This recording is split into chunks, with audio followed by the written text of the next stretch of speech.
Welcome to Transit Unplugged. I'm your host, Paul Comfort. On today's episode, we speak with David Leininger, who is the Chief Financial Officer of the Dallas Area Rapid Transit, or DART.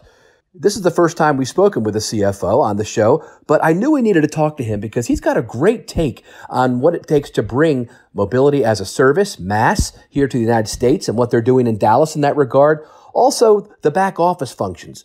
What is it like to run the finances, to run the IT office, all the stuff behind the scenes that make a transit system really go? We'll find out today on this episode of Transit Unplugged.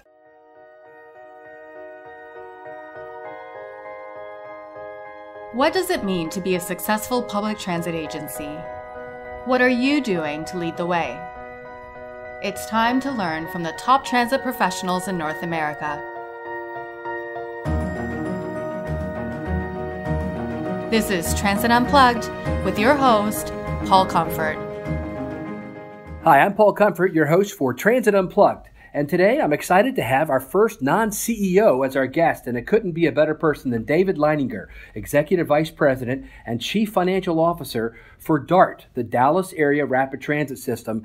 I've just spent some time with him today, and you are going to love what he has to tell you about the cool things that are coming for real that are happening right here in Dallas that you hear about in other places of the world. David is bringing them here to the United States. But first off, thanks for being with us, David. Oh, it's great to be here. I'm looking forward to the conversation. Great. So, David, before we get going too much into the details, tell us a little about yourself and your career and how you ended up as CFO for, a major transit system in the United States, DART. Short story is that I really entered professional life coming out of graduate school with a master's degree in city management and urban planning. Interned in the city of Dallas back in the 70s. And ended up in the budget department, and so became associated with finance, and ultimately was the budget director in Dallas. Became the finance director in a suburb called Garland. Came back to Dallas as director of economic development, and actually then journeyed into the private sector for 25 years in commercial real estate, in master plan communities, consulting to various kinds of real estate development and hospitality groups, and then returned to the public sector about 15 years ago as the CFO for a large suburban area here called Irving. Sure. And it has everybody knows. Everybody, football fan knows about Irving, Texas. Yeah, that's right. I oversaw the actual demolition of the Texas Stadium while I was there. And then joined DART about 9 years ago as the CFO and ultimately as Executive Vice President over Business Services. That's great. And we're here in your headquarters in downtown Dallas. And you and I had the opportunity to really get to know each other briefly when we both spoke at an APTA conference last year. And I was really impressed with the things you were doing here and so happy that we can reconnect. I appreciate that. Me too. It was a lot of fun, and I look forward to the dialogue. So tell us a little bit about DART itself, kind of like the scope of what you all do here. Well, DART is a regional authority. It was founded in 1983 by virtue of voter referendum. It includes currently 13 cities, the largest of which is the city of Dallas, and then really the surrounding suburbs. But our suburbs are not small. Irving, Garland, Plano, all of those are multi-100,000 populations. Carrollton and Addison, Farmers Branch, Richardson. So a good number of suburban complements. I would point out that the sales tax is what drives the agency and was authorized at 1%. Roughly 50% currently of the contributions come from the suburban communities, and then the other obviously from the city of Dallas. So there's that balance that occurs. And the system has grown from being a system that was created as Dallas Area Rapid Transit with rail very much in the thesis of why we were being formed. We acquired Dallas Transit System shortly after our formation, which was, of course, a bus system serving the city of Dallas and the environs outside of it. Beginning in 1995, we introduced light rail.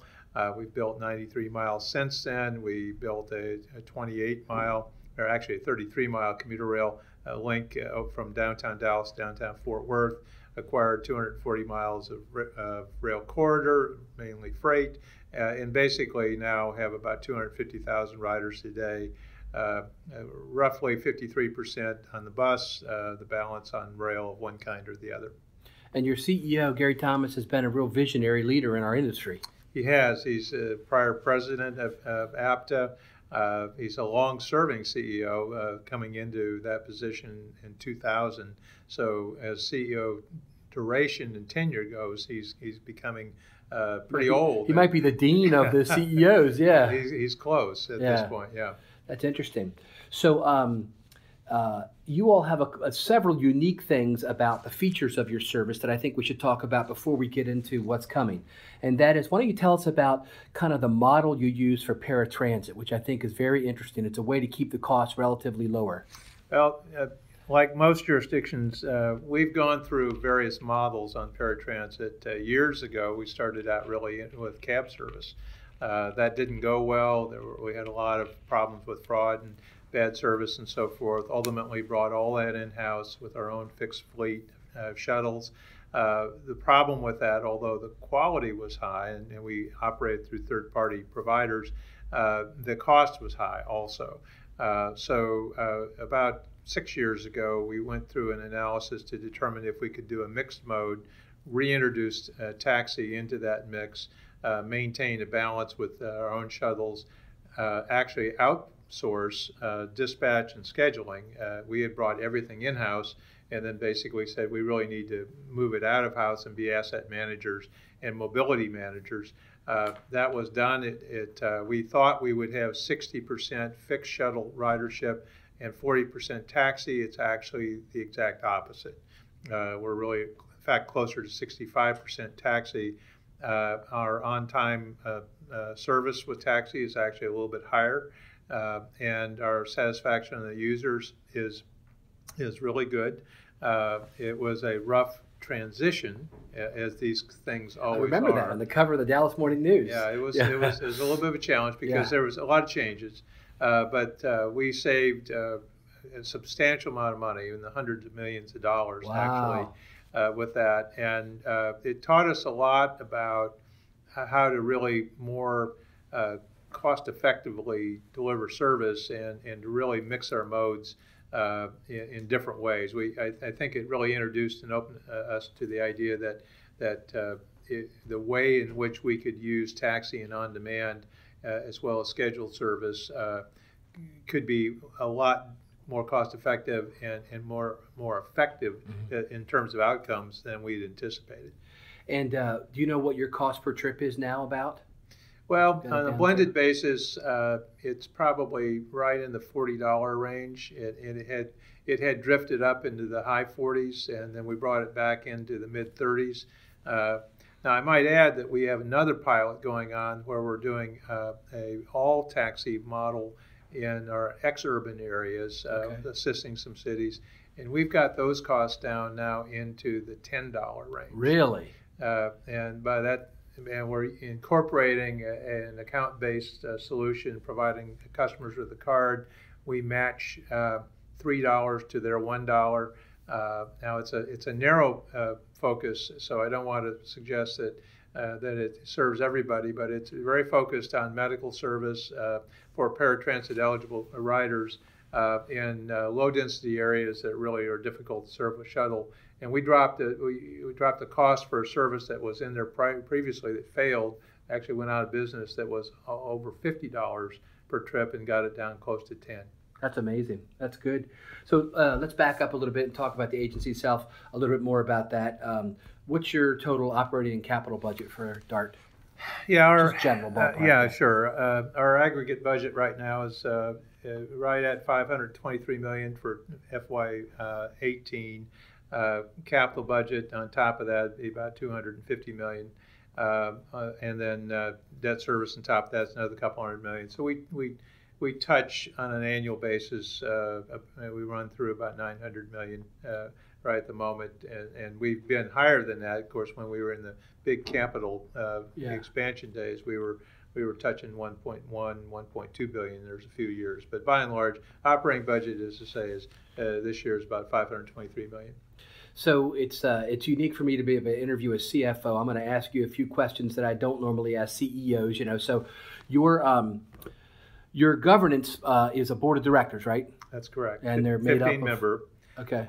And it's basically based on population. City of Dallas, as it works out, has 8. Suburbs in aggregate have 7. And there's a relevant governance idea here, is that it requires a 2/3 vote to modify our 20-year financial plan or any debt. That means that if all of the Dallas representatives voted the same way, they'd still need 2 more people from the suburban side, or vice versa. And actually, that has good balance. It's been amazingly effective over these 30 plus years to bring them together in the interest of the region. Sure. So, as a CFO, what are the things that are on your mind when you go to sleep at night? What are 2 or 3 big issues? I know CEOs are normally worried about operational issues. What are the issues that a CFO is worried about?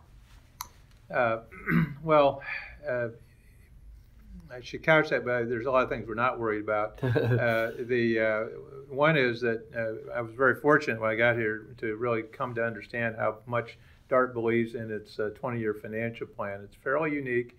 Our board really lives that plan, and each annual budget is really the 1 year of a 20-year plan, and they absolutely abide by it. So that's really important, and it has a lot of financial standards built into it that inform the way we deliver a budget, how we put together a capital program. So there's a framework here that is pretty clearly established, and it greatly assists us working with our team and working with the board about keeping people kind of operating within the rails, so to speak.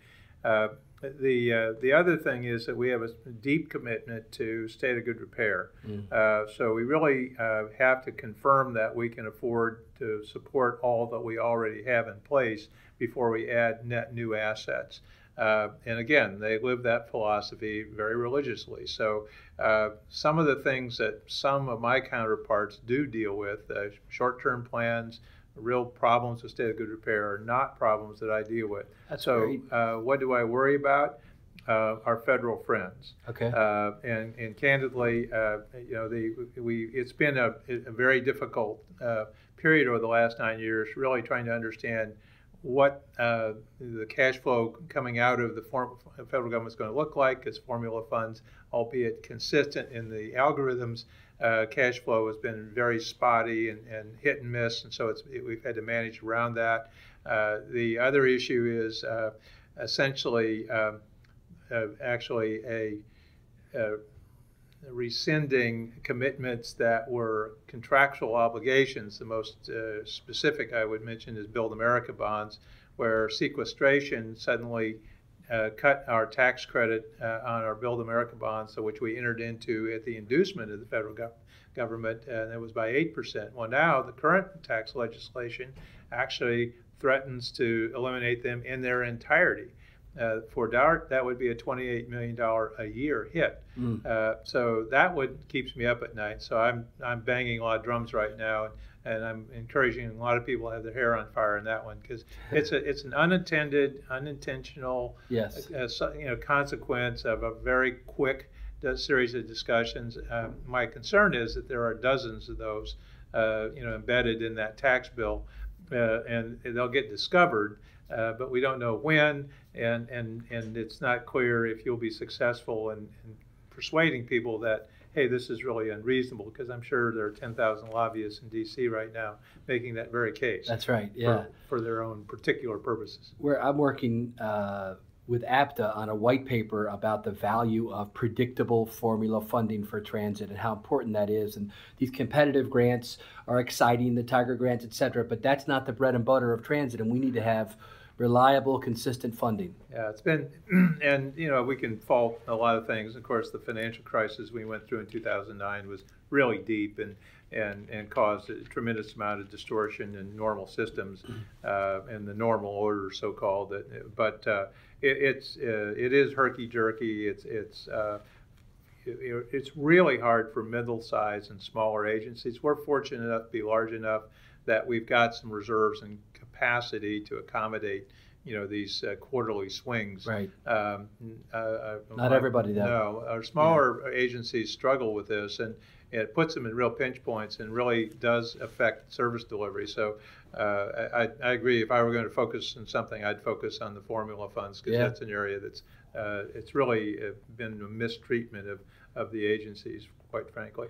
When I talk to young people, I always try to encourage them to consider transit as a career option. A lot of times they think, well, I don't want to be a bus driver or a train operator, but there's so many other jobs, white-collar jobs in transit, and I think that you're a perfect person to talk about that a little bit. Why don't you tell us about your organization here that's under you as the CFO? I mean, it's quite extensive, and it touches in lots of different fields. Yeah, well, I cover a lot of what I call the business services side. So that ranges from, of course, finance and all its various aspects, IT, planning, not planning, but procurement, risk, kind of, as I say, those internal functions. But we have a very robust planning group that's really looking at new services, scheduling of existing services, managing the policies around that, and then, of course, a big engineering group and a technical team that's really dealing with the operational complexities of a big infrastructure company like we have. I would make the comment that for the first time in a long time, we have a lot of new people coming out of college and graduate school to transit who are seeking us out, and that's different. Because we look pretty similar from decade to decade, and pretty structured and very governmental in our process. But in the last, I'd say particularly the last 5 years, and there's been so many things introduced into transit, so many new modal solutions. I think the awareness of the urban environment, the people coming back into the central cities, wanting to live less dependent on automobiles, recognizing how the transit's part of that solution, liking the social purpose of transit. I tell people in finance all the time, I say, look, if you really want to impact people's lives and make a big difference, get involved in a fare policy change. You'll touch everybody. Yep. And there are not that many things you can do where you're touching millions of people by a single decision. So if you think about it from that context, this is an area where you can make a difference, and you can make a difference at a young age. That's right. And I think that transit systems, Bill Carpenter, my buddy from Rochester, when I asked him, what's one thing you would say, lesson learned, he said, hire millennials. Transit systems should hire the people in their 20-something, because they're bringing fresh ideas. And that's a great segue to what we want to talk about next, the fresh ideas that are coming into the transit industry.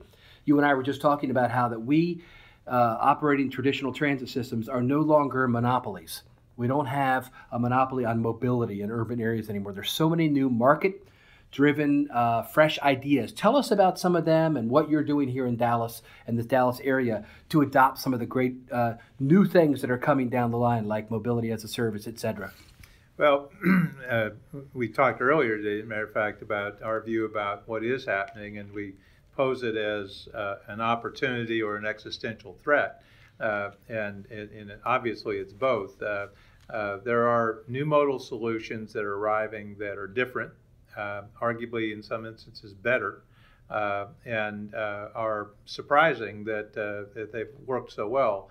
If I described a use case 10 years ago that said someone who you don't know is going to arrive and pick you up in a vehicle that is unmarked and is not certified in any way, and is going to take you to a destination that's done in some version other than the way you would do it through a dispatcher, you'd say that isn't a viable business. That's right. Obviously it is.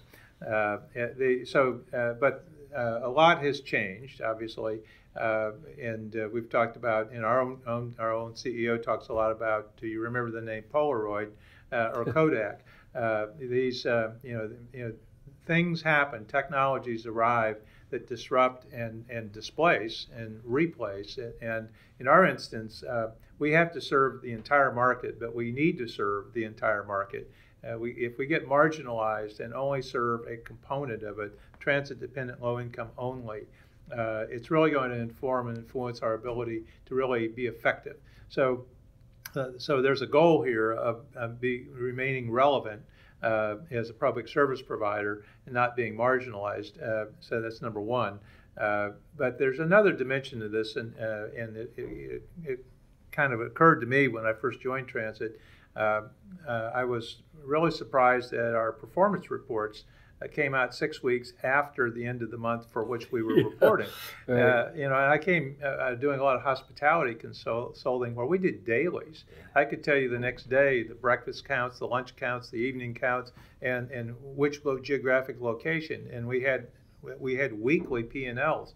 And so my first question was, why don't we have something similar to that? I mean, we're an operating agency, and I was quickly told, look, our job is to pull out the equipment in the morning and get it back in the evening. It doesn't make really any difference how many people get on or off, because we can't change that schedule except for every 6 months or 9 months at a minimum, which was, to me, a different mindset, and it is alien to a customer-focused mindset of coming out of hospitality, and that's where I spent a lot of time. So we started really focusing on what's the customer-facing side of this, the customer engagement side, and how do you surprise and delight your customer, and how do you do this quickly? How do you get speed to market?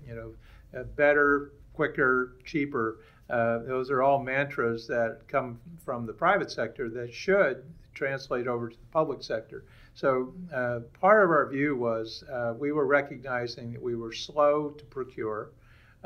We were tedious in the way we were asking people to compete.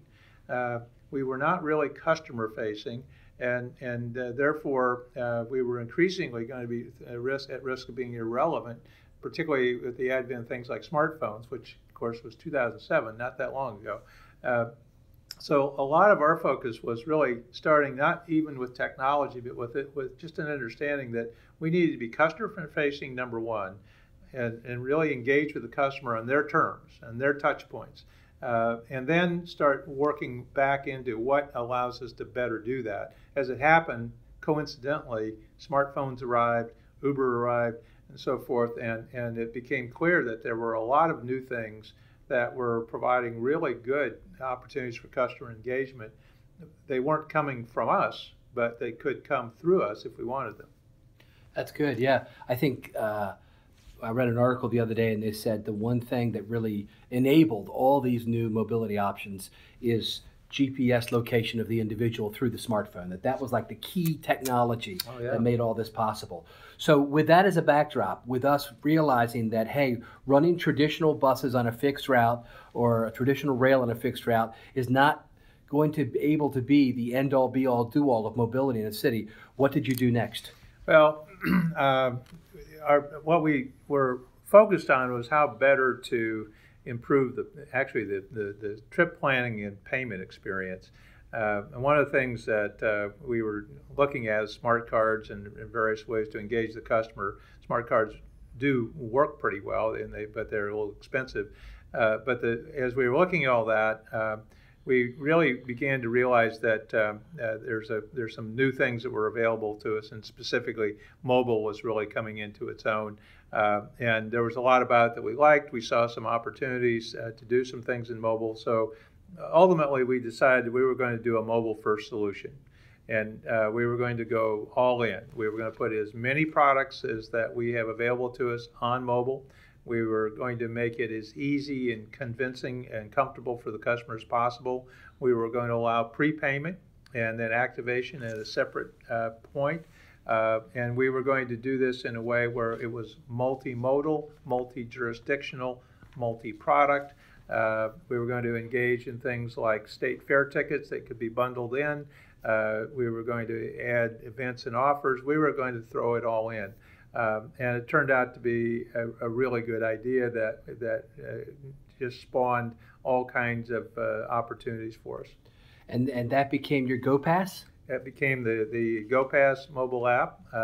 We introduced that in 2013. And I'm very proud of that in terms of procurement. From the day we procured it, which was a 6-month procurement, till the time it was delivered after notice of authorization to proceed was 12 months. So it was delivered full out to everybody inside of 12 months from notice to proceed. And the point of that to me is in a conventional payment system, fair payment system, just buying fare boxes, that can be a 3-year Yes. exercise. So that in and of itself really provide a lot of support. But GoPass was what we introduced. We had great response to it. We are up over about 150,000 people who currently have the phone. 78% of all our customers have tried it and use it on periodic or regular basis. We have very high awareness of the product, and our growth in use of mobile continues to expand month over month over month. And what percentage would you say of your current rider base is using that? It probably is in the I'm going to say in the 25 to 30% range that are regular riders. We have a lot that are annual pass holders or monthly pass holders through the companies. So and that's a big component. And we're shifting them over to mobile right now. But I'd say in terms of individuals, retail customers, yes, that's probably right now in the 25, 30% That's great. range. So in the time we have remaining, let's talk about MaaS, Mobility as a Service, and how you're taking this GoPass and moving it forward. You were able to use FTA sandbox kind of money programs to help develop something which is really only being used, as I'm aware of right now.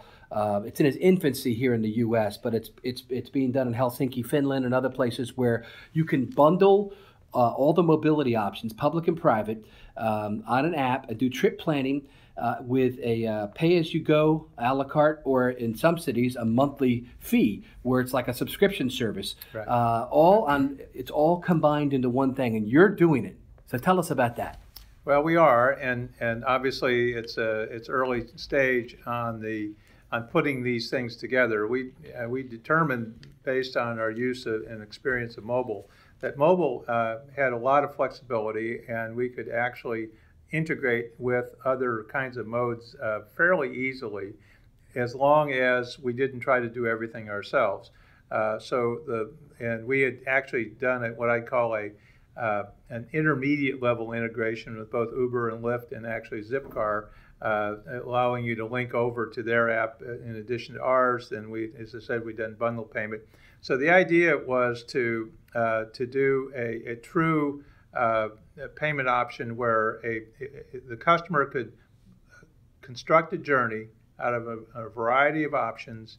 We would price it for them and then give them a fastest trip and journey, cheapest trip, and then actually give them one payment, one charge to them, to their account, and then we would settle with the providers of that journey on the back end. So over the course of a month, they might put together bikes in combination with Zipcar, in combination with Uber and taxi, microtransit shuttle operations, as well as our own transit operations. And your use cases vary by the day, and by particularly weekend and weekday. And the technology is there. So we've been stitching it together. We're actually field testing microtransit right now. We'll be field testing a dynamic carpooling app that's really exciting, that allows us to provide an Uber-like experience and give you the ability to combine a ride with someone else, do it on a ride-sharing basis. Solves congestion mitigation on one hand, but it also is very cost-effective, along with, as I say, bikes, and along with a variety of other things. We are doing taxi because taxi is relevant, yes, and has a place in what we're doing here, and then, of course, our own.